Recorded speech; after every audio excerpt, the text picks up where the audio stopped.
Welcome to the deep dive.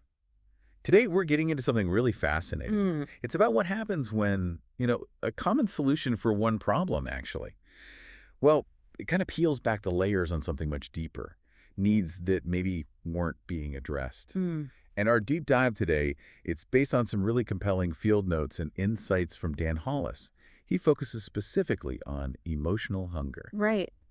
And our mission really is to explore that shift, that profound change that can happen when the usual noise of physical cravings goes quiet. Kanye. Yeah.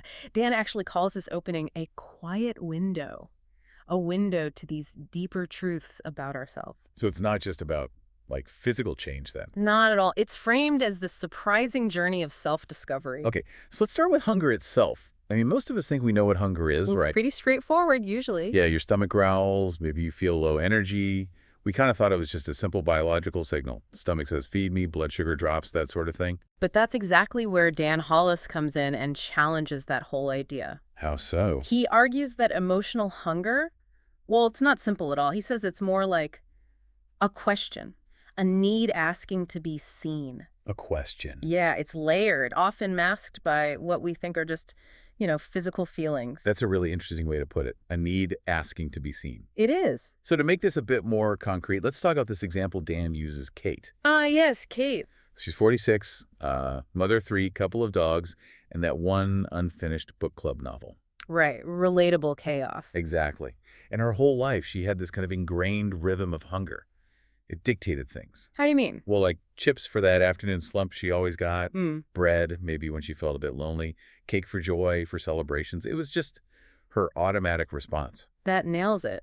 Dan explains how those feelings, loneliness, boredom, anxiety, even happiness, pure joy, they get all tangled up, wrapped into our relationship with food, as he puts it. So food becomes the answer. It becomes the unconscious response for almost any internal state, really, like a default setting we don't even notice anymore. Okay, so if these emotions in eating are so, like, deeply intertwined, Yeah. what happens when something comes along and fundamentally changes that physical relationship with food? Right. And this is where semaglutide comes into the story.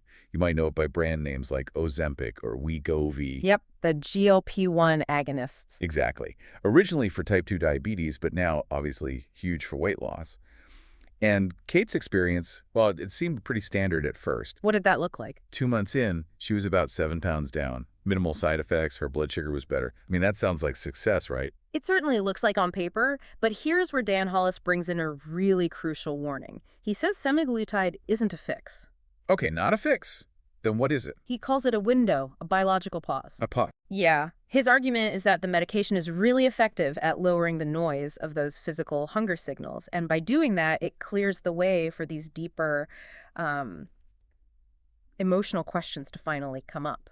And the thing in Dan's notes about Kate that really struck me wasn't actually the weight loss. No. What was it? It was what happened next. Hmm? She told him the thing that truly surprised her was the craving that just vanished, didn't show up. Ah. She described walking past her pantry, her usual trigger spot, Mm-hmm. and nothing reached back. That's how she put it. Just quiet, almost eerie for her. That silence. That's exactly what Dan calls the quiet window. Right? That's the moment where food stops being the answer to your questions, and the real ones, the ones underneath, finally start talking. Hmm. And he talks about this feeling people get of being suddenly exposed because food, for so many, acted as this sort of emotional scaffolding. Afflelding work like a sword structure. Exactly. A crutch, a way to manage feelings. And when that's suddenly taken away, Mm-hmm. you feel kind of bare. And this is the bit that often gets missed in conversations about these medications, isn't it? Definitely. This unexpected emotional fallout, the grief, grieving the loss of the thing that numbed you. Yeah, and it's a real grief. Even if you logically know that thing was slowly unraveling your life, as Dan puts it, the loss still hits hard. So what was Kate grieving exactly? Was it the actual food? Interestingly, no. She says she didn't really miss the food itself. Mm. What she missed was the signal, the rhythm, and maybe most importantly, the self-story that said, at least I know how to feel full. Wow. That internal narrative. Exactly. That feeling of having a reliable response, even if it wasn't healthy, that was gone. And that was deeply unsettling for her. You can just imagine how her whole inner world must have shifted. Totally. She described feeling weird, like a ghost in her own kitchen. Everything felt too quiet, she said.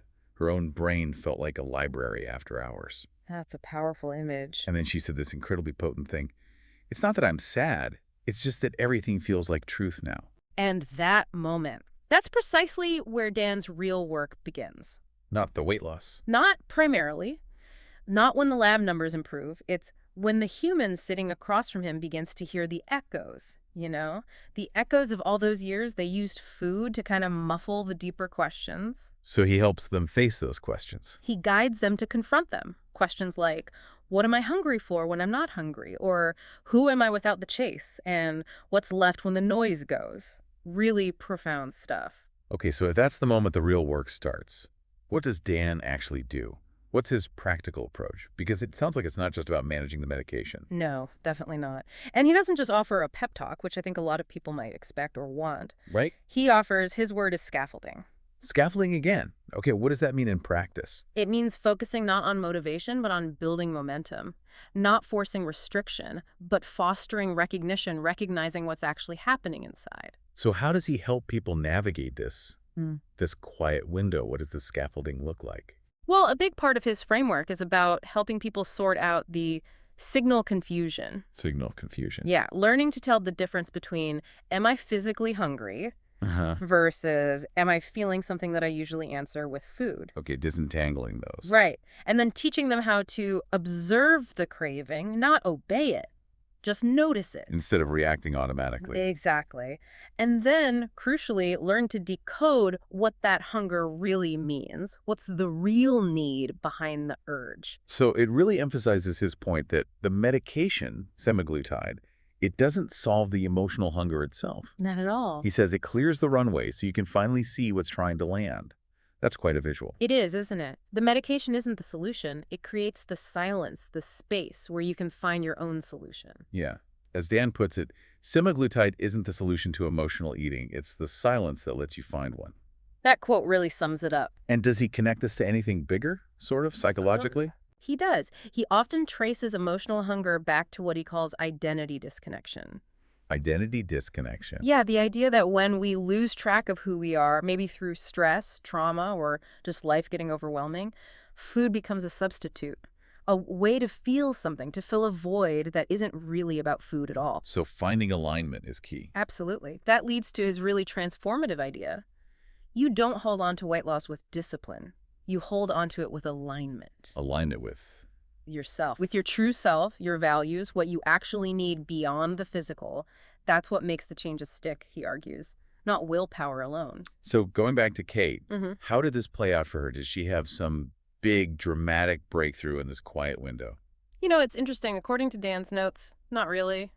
No single aha moment you see in movies. More subtle then? Much more subtle. It was more like just a Wednesday where she didn't snack through her sadness. Right. A Thursday where she drank tea instead of opening a second bottle of wine, maybe. Small shifts. Tiny, consistent shifts.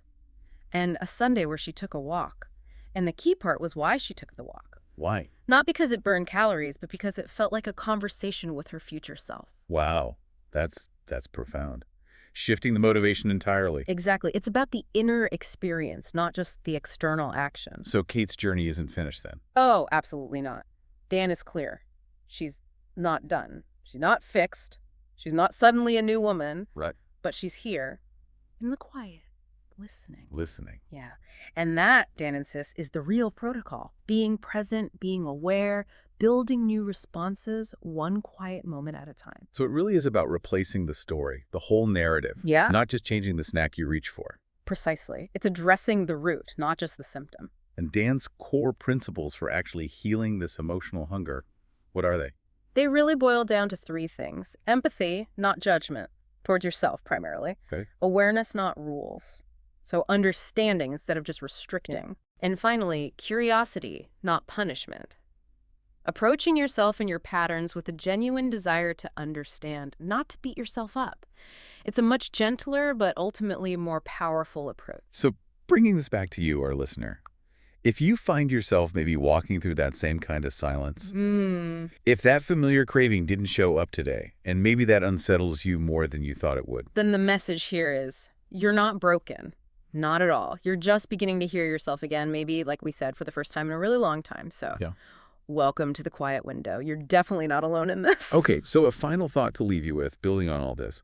When the cravings stop, the truth begins. What truth? What truth might be waiting for you in your own quiet window?